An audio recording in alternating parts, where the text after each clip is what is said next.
ನಮಸ್ಕಾರ, ನಾನು ಸಭಾಹತಿ. ಒಬ್ಬ ಮನುಷ್ಯನಿಗೆ ಸೂರೊಂದು ಸಿಕ್ಬಿಟ್ರೆ ಆತ ನೆಮ್ಮದಿಯಿಂದ ಬದುಕ್ತಾನೆ. ಅದರಲ್ಲೂ ಆ ಸೂರು ಸ್ವಂತದ್ದಾಗ್ಬಿಡ್ತು ಅಂತಂದ್ರೆ ಆತನ ಬದುಕು ತಂಪಾಗಿರುತ್ತೆ. ಆ ಸೂರನ್ನ ಕಲ್ಪಿಸಿಕೊಡುವಂತಹ ಮಹತ್ ಕಾರ್ಯ ರಾಜ್ಯ ಕಾಂಗ್ರೆಸ್ ಸರ್ಕಾರ ಮಾಡ್ತಾ ಇದೆ. ಸುಮಾರು 8-10 ವರ್ಷದಿಂದ ನೆನೆಗುದಿಗೆ ಬಿದ್ದಂತಹ ಕೆಲಸವನ್ನ ಸಿಎಂ ಸಿದ್ದರಾಮಯ್ಯ ಹಾಗೂ ಡಿಸಿಎಂ ಡಿಕೆ ಶಿವಕುಮಾರ್ ಅವರ ಸಹಕಾರದಿಂದ ವಸತಿ ಸಚಿವ ಜಮೀರ್ ಅಹಮದ್ ಖಾನ್ ಮತ್ತು ಪ್ರಸಾದ್ ಅಬ್ಬಯ್ಯ ಅವರ ಕಾರ್ಯವೈಖರಿ ಜನರಿಗೆ ತೋರಿಸುವಂತಹ ಕೆಲಸ ಮಾಡ್ತಾ ಇದೆ. ಎರಡನೇ ಹಂತವಾಗಿ 42,345 ಮನೆಗಳನ್ನ ಲೋಕಾರ್ಪಣೆ ಮಾಡುವಂತಹ ಮಹತ್ ಕಾರ್ಯ ಹುಬ್ಬಳ್ಳಿಯಲ್ಲಿ ನಡೀತಾ ಇದೆ. ಈ ಕಾರ್ಯಕ್ರಮದ ಬಗ್ಗೆ, ಈ ಸೂರಿನ ಬಗ್ಗೆ ಅವ್ರೇನ್ ಹೇಳ್ತಾರೆ ಅಂತ ಅವರಿಂದಲೇ ಮಾಹಿತಿ ಕೇಳಿ ಪಡ್ಕೊಳ್ಳೋಣ. ನನ್ನ ಜೊತೆಗೆ ವಸತಿ ಸಚಿವರಾಗಿರುವಂತಹ ಜಮೀರ್ ಅಹಮದ್ ಇದ್ದಾರೆ, ಅವ್ರನ್ನ ಮಾತಾಡ್ತೀನಿ. ಸರ್ ನಮಸ್ಕಾರ. ಹೇಗಿದ್ದೀರಿ? ಚೆನ್ನಾಗಿದೆ ಸರ್, ಒಬ್ಬ ಕ್ಯಾಬಿನೆಟ್ ಮಿನಿಸ್ಟರ್ ಆಗಿ 15-20 ದಿನದಿಂದ ಕಾಲಿಗೆ ಚಕ್ರ ಕಟ್ಕೊಂಡು ಇಲ್ಲೇ ಬಿಟ್ಟಿದ್ದೀರಾ. ಏನೇ ಕೆಲಸ ಇದ್ರು ಇಲ್ಲಿಂದಲೇ ಮಾಡ್ತಾ ಇದ್ದೀರಾ. ಎನರ್ಜಿ ಹೆಂಗ್ ಬರುತ್ತೆ ಅಂತ? ಎನರ್ಜಿ ಇಲ್ಲ, ಏನೋ ಒಂಥರ ಬಡವರಿಗೆ ಏನೋ ಒಂದು ಸೇವೆ ಮಾಡಬೇಕಾದ್ರೆ ಆಟೋಮೆಟಿಕ್ ಅದು ಒಳಗಡೆಯಿಂದ ಎನರ್ಜಿ ಬರ್ತದೆ. ಇವತ್ತಿಂದ ನಾನು ಚಿಕ್ಕ ವಯಸ್ಸಿಂದಾನು ಆ ಬಡವ್ರ ಬಗ್ಗೆ ಕಾಳಜಿಯನ್ನು ಹಮ್ಮಿಕೊಂಡಿದ್ದೀನಿ. ನಾನು ಆ ಬಡವ್ರ ಕೆಲಸ ಅಂದರೆ ದೇವ್ರ ಕೆಲಸ ಸಮಾನ ಕೆಲಸ ಮಾಡ್ತೀನಿ ನಾನು. ಆ ಹಿನ್ನೆಲೆಯಲ್ಲಿ ತಮಗೆಲ್ಲ ಗೊತ್ತಿದ್ದಂಗೆ ಈ ಮನೆಗಳು ಕೊಡೋಕ್ಕೆ ಸಾಧ್ಯನೇ ಆಗ್ತಾ ಇರಲಿಲ್ಲ.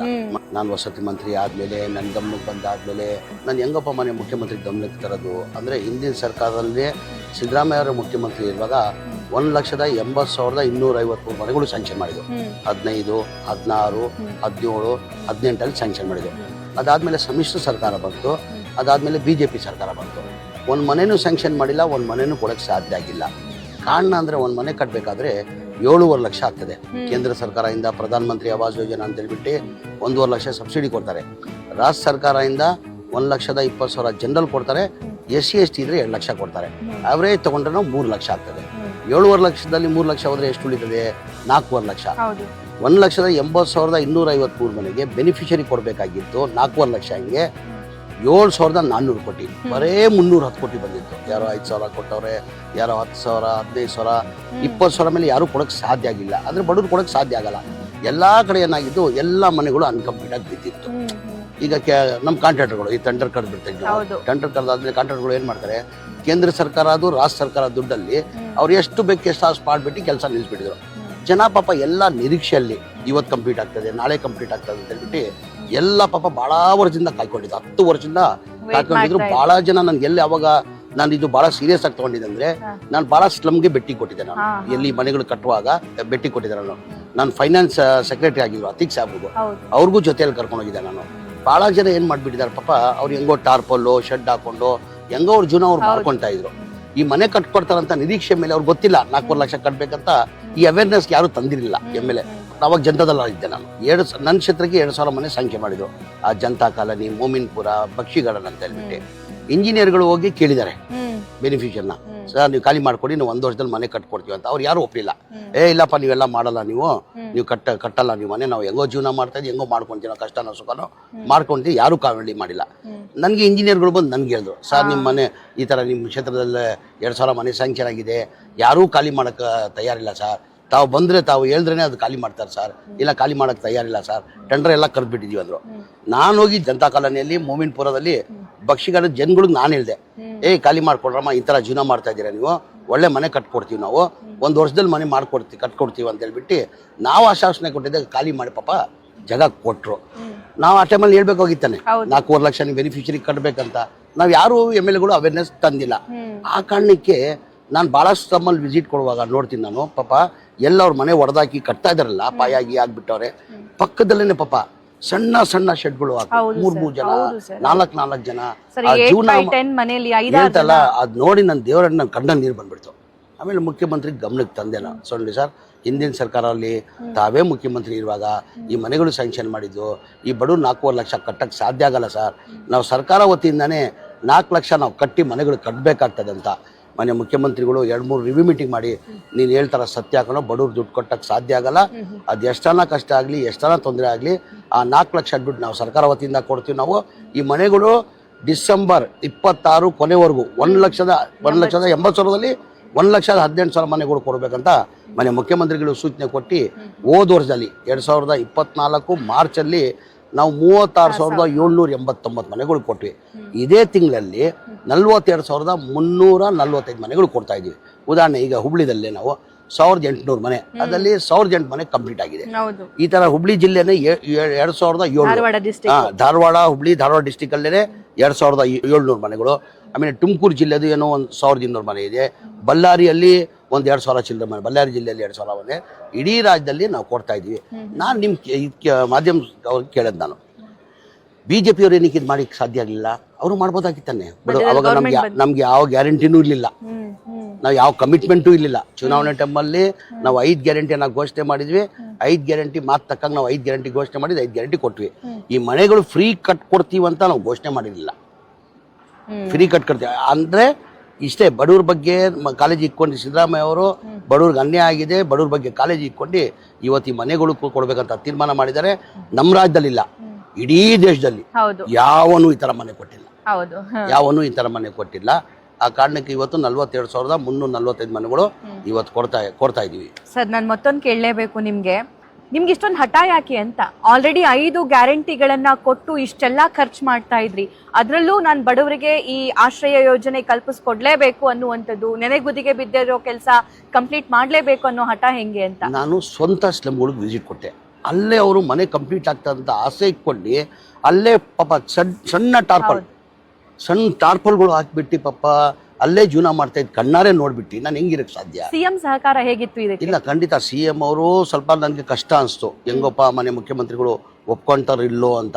ಏನಕ್ಕಂದ್ರೆ ಗ್ಯಾರಂಟಿಗಳು ತಮ್ಮೆಲ್ಲ ಗೊತ್ತಿದ್ದಂಗೆ 55 60 ಸಾವಿರ ಕೋಟಿ ಆಗ್ತದೆ. ಈ ಮನೆಗಳು ಕಂಪ್ಲೀಟ್ ಆಗ್ಬೇಕಾದ್ರೆ 7,400 ಕೋಟಿ. ಆ ಸುಲಭದ ಮಾತಿಲ್ಲ. ನಾನು ಒಪ್ಕೊಂತಾರೋ ಇಲ್ಲೋ ಅಂತ ಮನೆ ಮುಖ್ಯಮಂತ್ರಿ ಗಮನಕ್ಕೆ ತಂದೆ. ಅವ್ರಿಗೂ ಪಾಪ ಬಡವ್ರ ಬಗ್ಗೆ ಕಾಳಜಿ ಇದ್ದಿದ್ದಕ್ಕೆ ಆ ಕಾರಣಕ್ಕೆ ಮನೆ ಸಿದ್ದರಾಮಯ್ಯ ಅವರು ಮುಖ್ಯಮಂತ್ರಿಗಳು ಒಪ್ಕೊಂಡು ಇವತ್ತು ಈ ಮನೆಗಳು ನಾವು ಕೊಡ್ತಾ ಇದ್ದೀವಿ. ಓಕೆ ಸರ್, 1008 ಮನೆ ಹುಬ್ಬಳ್ಳಿಯ ಮಂಟೂರು ರೋಡ್ ನಲ್ಲಿ ಇಲ್ಲಿ ನಿರ್ಮಾಣ ಮಾಡಿದಿರಿ. ಈ ಇನ್ಫ್ರಾಸ್ಟ್ರಕ್ಚರ್ ಬಗ್ಗೆ ಏನ್ ಹೇಳ್ತೀರಿ? ನನಗೆ ಅನಿಸ್ತಾ ಇರೋದು ಇದು ಗೇಟೆಡ್ ಕಮ್ಯುನಿಟಿ ಒಳಗಡೆ ಇದೆ, ಜೊತೆಗೆ ಖಾಸಗಿ ಮನೆ ತರ ಇದೆ, ಖಾಸಗಿ ಲೇಔಟ್ ತರನೇ ನಿರ್ಮಾಣ ಮಾಡಿದಿರಿ. ಗೌರ್ಮೆಂಟ್ ಮನೆ ಅಂತ ಫೀಲೇ ಆಗಲ್ಲ ಸರ್. ಇಲ್ಲ, ಅದೇನಾಗಿದೆ, ನಾನು ಪ್ರಸಾದ್ ಅಬ್ಬಾಯಿ ಅವರು ಕಂಟಿನ್ಯೂ ಎಲ್ಲಾ ಕಡೆ ಆಲ್ಮೋಸ್ಟ್ ನಾನು 100% ಅಂತ ಹೇಳಕ್ ಸಿದ್ಧ ಇಲ್ಲ, ಒಂದು 70% ಎಲ್ಲ ಕಡೆ ವಿಸಿಟ್ ಕೊಟ್ಟಿದ್ದೀವಿ. ನಾವು ಕಾಂಟ್ರಾಕ್ಟರ್ನ ಕರೆಸಿ ಒಂದು 10 ಬಾರಿ ನಾವು ಮೀಟಿಂಗ್ ಮಾಡಿದ್ವಿ. ನೋಡಪ್ಪ, ಇದು ಬಡವ್ರು ಕೊಡೋದು ಒಂದ್ಸತಿ ಮನೆ ಆಗೋದವ್ರಿಗೆ ದಯಮಾಡಿ ಒಳ್ಳೆ ಮನೆ ಕಟ್ಕೊಡ್ಬೇಕಾಗ್ತದೆ. ನೀವು ದಯಮಾಡಿ ಆ ಥರ ಬೇರೆ ಥರ ಕೆಲಸ ಮಾಡೋಕೆ ಹೋಗ್ಬೇಡಿ ಅಂತ ಕಾಂಟ್ರಾಕ್ಟರ್ಗಳ ಜೊತೆ 10 ಮೀಟಿಂಗ್ ಮಾಡಿದ್ದೀನಿ. ನಾನು ಪರ್ಸನಲ್ ನಾನು ವಿಸಿಟ್ ಕೊಟ್ಟು, ಏನಕ್ಕಮ್ಮ ಮನೆ ಕೊಡೋದು ಒಂದ್ಸತಿ ನಾವು ಪದೇ ಕೊಡೋಕ್ಕಾಗಲ್ಲ. ಕಾರಣಕ್ಕೆ ನಾವು ಒಳ್ಳೆ ಕ್ವಾಲಿಟಿ ಕೊಡಬೇಕು, ಚೆನ್ನಾಗಿ ಮನೆ ಒಳ್ಳೇದು ಮನೆ ಆಗ್ಬೇಕಂತ ನಾವೇ ಪರ್ಸನಲ್ ಎಲ್ಲ ಕಡೆ ವಿಸಿಟ್ ಕೊಟ್ಟಿದ್ದೀನಿ. ಹೋದ ಸತಿ 36,789 ಮನೆ ಮೊದಲೇ ಹಂತದಲ್ಲಿ ಕೊಟ್ವಿ. ಅದ್ರಲ್ಲಿ KR ಪುರಂ ನೋಡಿ, ಇದಕ್ಕಿಂತ ಚೆನ್ನಾಗಿ ಕಟ್ಟವ್ರು. ನೀವೆಲ್ಲ ನಾನು ಓಪನ್ ಹೇಳ್ತೀನಿಲ್ಲ, ನಮ್ಮೆಲ್ಲ ಡಾಟಾ ಇದೆ. ಎಲ್ಲಿ ಯಾವ ಜಿಲ್ಲೆಯಲ್ಲಿ ಮನೆಗಳು ಕೊಡ್ತಾ ಇದೀವಿ, ಯಾವ ತಾಲೂಕಲ್ಲಿ ಮನೆ ಕೊಡ್ತಾ ಇದೀವಿ. ನೀವು ಯಾವುದನ್ನ ಹೇಳಿ, ನಾನು ವಿಡಿಯೋ ಕಾನ್ಫರೆನ್ಸ್ ಮುಖಾಂತರ ಲೈವ್ ತೋರಿಸ್ತೀನಿ ಮನೆಗಳು ಯಾವ ತರ ಕಟ್ಟಿದೀವಿ ಅಂತ. ನಾನು 10 ಬಾರಿ ಸ್ಲಮ್ ಬೋರ್ಡ್ಗೆ ಹೋಗ್ಬಿಟ್ಟು ಸ್ಲಮ್ ಬೋರ್ಡ್ ಮುಖಾಂತರ ಇಂಜಿನಿಯರ್ನ ವಿಡಿಯೋ ಕಾನ್ಫರೆನ್ಸ್ ಮುಖಾಂತರ ಮನೆಗಳು ನೋಡಿದ್ದೀನಿ. ಆಲ್ಮೋಸ್ಟ್ ಎಲ್ಲ 70 to 80% ಎಲ್ಲ ಮನೆ. ಏನಕ್ಕಂದ್ರೆ ಬಡವ್ರಿಗೆ ಒಂದ್ಸತಿ ಕೊಡೋದು ಮನೆ ಅವ್ರಿಗೆ ಒಳ್ಳೇದಾಗ್ಲಿ ಅಂತ ಹೇಳ್ಬಿಟ್ಟು ಆ ಹಿನ್ನೆಲೆಯಲ್ಲಿ ನಾವು ಪರ್ಸನಲ್ ತಗೊಂಡು ಮಾಡಿದ್ವಿ. ಸರ್, ಬಾಲ್ಕನಿಲಿ ನಿಂತ್ಕೊಂಡು ಮೊನ್ನೆ ನೀವು ಹಾಯ್ ಮಾಡಿದ್ರಿ, ಆ ಫೀಲ್ ಹೆಂಗಿತ್ತು? ನಿಮ್ ಕನ್ಸು ನನಸಾಗಿದೆ ಅನ್ನೋದು ಹೆಂಗ್ ಎಕ್ಸ್ಪ್ರೆಸ್ ಮಾಡ್ತೀರಿ? ನೋಡಿರ್ಬೋದು, ಬಹಳ ತುಂಬಾ ಪ್ರೈವೇಟ್ ಅಪಾರ್ಟ್ಮೆಂಟ್ ಎಲ್ಲ ಆತರ ಮಾಡಿದ್ದಾರೆ. ಈಗ ನನಗೂ ತುಂಬಾ ಖುಷಿ ಇತ್ತಂತದು. ಅದು ಎಲ್ಲೋ ಒಂದ್ ಕಡೆ ಅದು ಹೋಗುವಾಗ ಏನೋ ನಂದೇ ಸ್ವಂತ ಮನೆಗೆ ಬಂದಿದ್ದೀನಿ ಅಂತ ಅನಿಸ್ತು ನನಗೆ. ಆ ಬಾಲ್ಕೋನಿ ನಿಲ್ವಾಗ ನಮ್ಮ ಮನೆ ಬಾಲ್ಕೋನಿ ನಿಲ್ಕೊಂತೀನಿ ನೋಡಿ, ಆ ತರ ನನ್ಗೆ ಅನಿಸ್ತು. ಓಕೆ ಸರ್, ಈಗ ನಾವು ಕುತ್ಕೊಂಡಿರುವಂತಹ ಜಾಗ ಹುಬ್ಬಳ್ಳಿ ಮಂಟೂರ್ ರೋಡು. ಇಲ್ಲಿ ಬೃಹತ್ ಪ್ರೋಗ್ರಾಮ್ ಮಾಡ್ತಾ ಇದ್ದೀರಿ, ಲಕ್ಷಾಂತರ ಜನ ಬರ್ತಾರೆ ಅನ್ನುವಂತಹ ನಿರೀಕ್ಷೆ ಕೂಡ ಇದೆ. ಈ ಕಾರ್ಯಕ್ರಮದ ಬಗ್ಗೆ ಏನ್ ಹೇಳ್ತೀರಿ? ಜನವರಿ 24ಕ್ಕೆ ನಾನು ಏನಕ್ಕೆ ದೊಡ್ಡ ಮಟ್ಟದಲ್ಲಿ ಕಾರ್ಯಕ್ರಮ ಮಾಡ್ತಾ ಇದ್ದೀನಿ ಅಂದ್ರೆ, ಬರೀ ನಮ್ಮ ರಾಜ್ಯದಲ್ಲಿಲ್ಲ, ಇಡೀ ದೇಶಕ್ಕೆ ಇದು ಮೆಸೇಜ್ ಹೋಗ್ಬೇಕು. ಎಲ್ಲಾ ರಾಜ್ಯದಲ್ಲಿ ಈ ಬಡವರಿಗೆ ಮನೆ ಫ್ರೀ ಕೊಡಬೇಕು, ಸರ್ಕಾರ ವತಿಯಿಂದ ಕಟ್ಕೊಡ್ಬೇಕಂತ ಒಂದು ಆ ಚಿಂತನೆಯನ್ನ ಇಟ್ಕೊಂಡು ಇವತ್ತು ದೊಡ್ಡ ಕಾರ್ಯಕ್ರಮ ಮಾಡಿದ್ದೀನಿ. ಕನಿಷ್ಠ 2.5 3 ಲಕ್ಷ ಜನ ಸೇರಿಸ್ಬೇಕಂತ ನಾವು ಪ್ರಯತ್ನ ಮಾಡ್ತಾ ಇದ್ವಿ. ನಾನು ಎಲ್ಲ ಕಡೆ ಅಡ್ಡಾಡ್ತಾ ಇದ್ದೀನಿ. ಜನ ವಾಲಂಟ್ರಿ ಹೇಳ್ತಾರೆ, ಸಾರ್ ಈ ತರ ಮನೆ ಕಟ್ತಾ ಇದ್ದೀವಿ, ನಾವು ಬರ್ತಾ ಇದ್ದೀವಿ. ನಿನ್ನೆ ಎಲ್ಲೋ ಓಲ್ಡ್ ಸಿಟಿಯಲ್ಲಿ ಹೋಗಿದ್ದೆ ನಾನು. ಓಲ್ಡ್ ಸಿಟಿಯಲ್ಲಿ ಯಾವುದೋ ಒಂದು ಕಾರ್ಯಕ್ರಮ ಹೋಗಿದೆ. ಆ ವಾಲಂಟ್ರಿ ಯುವಕರು ಬಂದು ಹೇಳ್ತಾರೆ, ಸಾರ್ ನಾವೆಲ್ಲ ಬರ್ತಾ ಇದೀವಿ ಸರ್, ಇಂಥ ಬಡವ್ರು ನೀವು ಮನೆಗಳು ಕರೋದು ಕಾರ್ಯಕ್ರಮ ಮಾಡ್ತಾ ಇದ್ದೀರಾ, ನಾವೆಲ್ಲ ಬರ್ತೀವಿ ಸರ್, ಆ ಮನೆಗಳು ನೋಡೋಕೆ ಖುಷಿ ಆಗ್ತದೆ ಸರ್ ಅಂತ ಬಹಳ ಜನ ಹೇಳ್ತಾರೆ. ಕನಿಷ್ಠ 2.5 3 ಲಕ್ಷ ಜನ ಬರ್ತಾರೆ ಅಂತ ನಿರೀಕ್ಷೆ. ಯಾವೆಲ್ಲ ನಾಯಕರು ಬರ್ತಿದ್ದಾರೆ ಸರ್? ಮನೆ ACC ಅಧ್ಯಕ್ಷ ಆದಂತ ಮಲ್ಲಿಕಾರ್ಜುನ ಖರ್ಗೆ ಸಾಹೇಬರು ಬರ್ತಾವ್ರೆ. ಮನೆ ನಮ್ಮ ಮುಖ್ಯಮಂತ್ರಿ ಆದಂತ ಸಿದ್ದರಾಮಯ್ಯ ಅವರು ಬರ್ತಾವ್ರೆ. ಉಪಮುಖ್ಯಮಂತ್ರಿಗಳು ಆದಂತ DK ಶಿವಕುಮಾರ್ ಬರ್ತಾವ್ರೆ. ಹೋಮ್ ಮಿನಿಸ್ಟರ್ ಆದಂತ ಪರಮೇಶ್ವರ್ ಬರ್ತಾವ್ರೆ. ಸತೀಶ್ ಜಾರಕಿಹೊಳಿ ಬರ್ತಾವ್ರೆ. ಕೃಷ್ಣಬೈರೇಗೌಡರು ಬರ್ತಾವ್ರೆ. HK ಪಾಟೀಲ್ ಸಾಹೇಬರು ಬರ್ತಾವ್ರೆ. ಆಲ್ಮೋಸ್ಟ್ ಎಲ್ಲಾ ಸಚಿವರು ಬರ್ತಾವ್ರೆ. ಈ ಮನೆಗಳನ್ನ ಹಂಚೋ ಮೂಲಕ ಜನರಿಗೆ ಏನ್ ಸಂದೇಶ ಸಾರ್ತಾ ಇದ್ದೀರಿ? ಅಂದರೆ ಇಷ್ಟೇ, ನಮ್ಮ ಸೇವೆ ನಾವು ಸಿಕ್ಕೋದು ಒಂದು ಅವಕಾಶ ಇತ್ತು, ಒಂದು ಅವಕಾಶ ಸಿಕ್ಕಿತ್ತು, ಆ ಸೇವೆನ ನಾವು ಸಲ್ಲಿಸ್ತಾ ಇದ್ದೀವಿ. ಮುಂದಿನ ದಿನಲ್ಲಿ ಬಡವ್ರಿಗೆ ಇನ್ನೂ ಇದಕ್ಕಿಂತ ಒಳ್ಳೇದಾಗಬೇಕಂತ ನಾವು ಭಾವಿಸ್ತೀವಿ. ಅಂದ್ರೆ ಎಂಡಲ್ಲಿ ಹೇಳ್ಬೇಕಂದ್ರೆ ನುಡಿದಂತೆ ನಡೀತಾ ಇದ್ದೀವಿ. ಖಂಡಿತ ಖಂಡಿತ ಖಂಡಿತ. ಬಡವನೇ ಆಗಿರ್ಬಹುದು ಅಥವಾ ಶ್ರೀಮಂತನೇ ಆಗಿರಬಹುದು, ಜೀವಮಾನದಲ್ಲಿ ಒಂದು ಮನೆ ಇರಬೇಕು ಅನ್ನುವಂತಹ ಉದ್ದೇಶ ಪ್ರತಿಯೊಬ್ಬರದ್ದಾಗಿರುತ್ತೆ. ಸೊ ಆ ಉದ್ದೇಶವನ್ನ ಕರ್ನಾಟಕ ಸರ್ಕಾರ ನೆರವೇರಿಸ್ತಾ ಇದೆ. ಅದಕ್ಕೆ ಕಾರಣೀಕರ್ತರು ಸಿಎಂ ಸಿದ್ದರಾಮಯ್ಯ, ಡಿಸಿಎಂ ಡಿಕೆ ಶಿವಕುಮಾರ್ ಹಾಗೂ ಸಚಿವ ಜಮೀರ್ ಅಹಮದ್ ಖಾನ್ ಮತ್ತು ಸ್ಲಂ ಬೋರ್ಡ್ ಅಧ್ಯಕ್ಷ ಪ್ರಸಾದ್ ಅಬ್ಬಯ್ಯ ಅವರ ಆದಿಯಾಗಿ ಇಡೀ ನಾಯಕರು ನಿಂತ್ಕೊಂಡಿದ್ದಾರೆ ಅವರ ಜೊತೆ ಈ ಕಾರ್ಯಕ್ರಮವನ್ನ ಸಾಕಾರಗೊಳಿಸೋದಕ್ಕೆ. ಅಗೇನ್ ನಾನು ಹೇಳ್ತೀನಿ, ಇದು ನಿಮ್ಮ ಮನೆ. ಈ ಮನೆಯನ್ನ ತುಂಬಾ ಚೆನ್ನಾಗಿ ನೋಡಿಕೊಳ್ಳುವಂತಹ ಜವಾಬ್ದಾರಿ ನಿಮ್ಮದಾಗಿದೆ. ಸರ್, ಮತ್ತೊಂದು ನನ್ನ ಕೊನೆಯ ಪ್ರಶ್ನೆ ಏನು ಅಂತಂದ್ರೆ, ಇಷ್ಟು ಅಚ್ಚುಕಟ್ಟಾಗಿ ಮನೆ ಕಟ್ಟಿದ್ದೀರಿ ನೀವು, ಈ ಮನೆನ ಜನ ಹೇಗೆ ಇರಿಸ್ಕೋಬೇಕು ಸರ್? ಇಲ್ಲ, ಈಗ ಇಂಥ ಮನೆ ಸಿಗ್ಬೇಕಾದ್ರೆ ಅವ್ರು ಕರೆಕ್ಟಾಗಿ ಮೇಂಟೈನ್ ಮಾಡ್ಕೊಂಡು ಚೆನ್ನಾಗಿ, ಅದು ಲೈಫಲ್ಲಿ ಅವ್ರು ಸಿಕ್ಕೋದು ಒಂದೇ ಸತಿ. ನಾನು ಹೇಳ್ತಾರೆ, ಮನುಷ್ಯನಿಗೆ ಏನು ಬೇಕಾಗಿದೆ, 2 ಹೊತ್ತು ಊಟ, ಒಂದು ಮನೆ ಬೇಕಾಗಿದೆ. ಆ ಮನೆ ಕೊಡ್ತಾ ಇದೀವಿ, ಅವ್ರಿಗೆ ಕಾಪಾಡ್ಕೊಂಡು ಹೋಗೋದು ಅವ್ರ ಜವಾಬ್ದಾರಿ. Right sir. Thank you sir. ಸರ್ಕಾರ ಮನೆ ಕೊಡ್ತಾ ಇದೆ ಅಂತಂದ್ರೆ ಮೂಗು ಮುರಿಯೋರ ಸಂಖ್ಯೆನೇ ಜಾಸ್ತಿ. ಯಾಕಂದ್ರೆ ಜನರಿಗೂ ಕೂಡ ಅಂತಹ ಅನುಭವ ಆಗಿತ್ತು. ಆದ್ರೆ ಅದೆಲ್ಲದಕ್ಕೂ ತದ್ವಿರುದ್ಧವಾಗಿ ಸರ್ಕಾರಿ ಮನೇನು ಯಾವ ಖಾಸಗಿ ಮನೆ ಮತ್ತು ಖಾಸಗಿ ಅಪಾರ್ಟ್ಮೆಂಟ್ಗೂ ಕಮ್ಮಿ ಇಲ್ಲ ಅನ್ನೋದನ್ನ ಈ ಸರ್ಕಾರ ಮಾಡಿ ತೋರಿಸ್ತಾ ಇರೋದು ನೀವೆಲ್ಲರೂ ಕೂಡ ಕಣ್ಣಾರೆ ಕಾಣಬಹುದು. ಸೊ ಇದೇ 24ರಂದು ದೊಡ್ಡ ಕಾರ್ಯಕ್ರಮವನ್ನ ಹುಬ್ಬಳ್ಳಿಯ ಮಂಟೂರು ರಸ್ತೆಯಲ್ಲಿ ಸರ್ಕಾರ ಹಮ್ಮಿಕೊಂಡಿದೆ. ಇದಕ್ಕೆ ಸಾಕಷ್ಟು ಶ್ರಮ ವಹಿಸ್ತಾ ಇದ್ದಾರೆ ಸಚಿವ ಜಮೀರ್ ಅಹಮದ್ ಖಾನ್ ಹಾಗೂ ಪ್ರಸಾದ್ ಅಬ್ಬಯ್ಯ ಅವರು. ಲಕ್ಷಾಂತರ ಜನ ಈ ಕಾರ್ಯಕ್ರಮಕ್ಕೆ ಬರ್ತಾರೆ ಅನ್ನುವಂತಹ ನಿರೀಕ್ಷೆ ಮತ್ತು ಉತ್ಸಾಹದೊಂದಿಗೆ ಕಾರ್ಯಕ್ರಮಗಳನ್ನ, ಕೆಲಸವನ್ನ ಮಾಡ್ತಾ ಇದ್ದಾರೆ. ಈ ಕೆಲಸ ಇದೆಯಲ್ಲ, ಇನ್ನೊಬ್ಬರಿಗೂ ಮಾದರಿಯಾಗಲಿ, ಸ್ಫೂರ್ತಿಯಾಗಲಿ ಅನ್ನುವಂತಹ ಉದ್ದೇಶವನ್ನ ಹೊಂದಿದ್ದಾರೆ. ಇದನ್ನ ಹೇಳ್ತಾ ಕಾರ್ಯಕ್ರಮ ಮುಗಿಸ್ತಾ ಇದ್ದೀನಿ. ನಮಸ್ಕಾರ.